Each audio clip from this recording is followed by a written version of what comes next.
why that care was limited, why it did not extend to Palestinian women. There is nothing more selfish and self-absorbed than white woman feminism. I can actually answer this question for you, and there's a word specifically for this issue, and it's called femonationalism. Hi, my name is Evan. I'm a bioethicist, and I specialize in misinformation, disinformation, and conspiracy theories as a threat to public health. So the term femonationalism was coined by Sarah R. Ferris, who's a sociologist, and I believe she works at the University College of London, but she's actually Italian, and she came up with the term to describe feminism in far-right or extreme alt-right, far-right movements, political movements specifically. So that is people who use feminist language to describe themselves, particularly women, but championed things that were antithetical to the concepts of feminism, at least how they are promoted. Now, amazingly, femonationalism is actually an ode to a Palestinian scholar.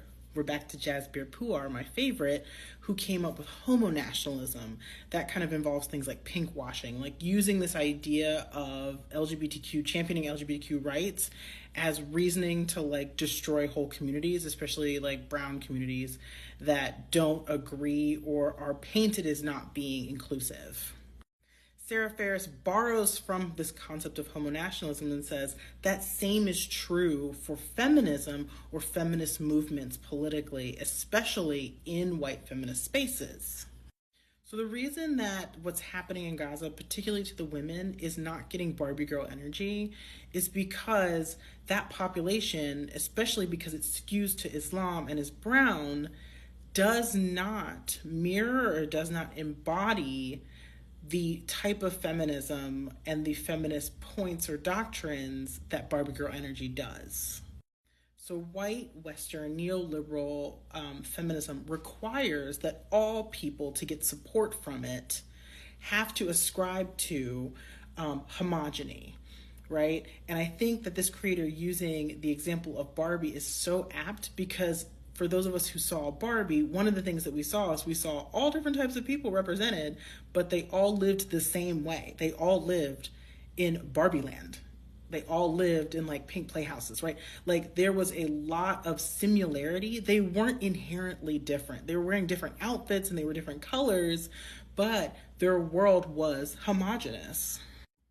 But the world with which all of this is happening in, especially in the Middle East, is an exotic and non-Western place. And the teachings, the underpinnings of this type of feminism is that the people of this place are naturally to be seen and perceived as barbaric, particularly the men.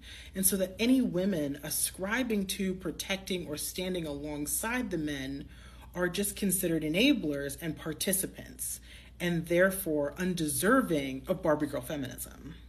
Now, the way to acquire this particular group of feminists' support is to ostensibly completely relinquish culture and religion and denounce the men of that community and culture as barbaric, and that your interest is to escape that space. If you were to deeply ascribe to and embody Western feminism and Western culture by proxy, then you would get that kind of support. Think of folks like Ayaan Hirsi Ali, who was able to, she tells a very brutal story about her experience with Islam, but she entirely aligns with this conceptualization of to demonize that entire region and that entire community or anybody who ascribes particularly to, her whole focus is Islam. So no, this particular brand of feminism is not moved by what's happening because they still see women who are hijabbed particularly or had their heads covered, who are standing by and still participating in this community and this culture with deep reverence and attachment, as they should, because it's their community, their culture, and their religion. But it's not Barbie girl, And again, we see the same thing in LGBTQ rights movements, especially very whitewashed ones or very white-centric ones, to basically be comfortable with and promote demonization of populations that are painted to be non-inclusive. So as long as you're able to say, oh, hey, this community, this populace, this region, this race, this culture, this religion does not treat or does not ascribe to or does not think about this other group, this marginalized group, the same way we do, and give them all the same rights and include them or believe in them or support them in the same exact ways, therefore they cannot be human, they're barbaric, and their destruction is for the betterment of the rest of us. And this form of feminism has that same conceptualization underneath it or throughout it, but for women. And this kind of feminism doesn't just say who gets to be human and not human. It also does a very weird thing where it also says like who gets to be a woman, who doesn't get to be a woman, right? Because who's deserving of feminism and who's not? Because feminism only looks this way, and if you don't ascribe to it being this way, or if you don't look the way that we require feminism to look, then you're not a feminist and you're helping evil and you're collateral. This makes non-Western women collateral damage simply by being attached to their culture and community.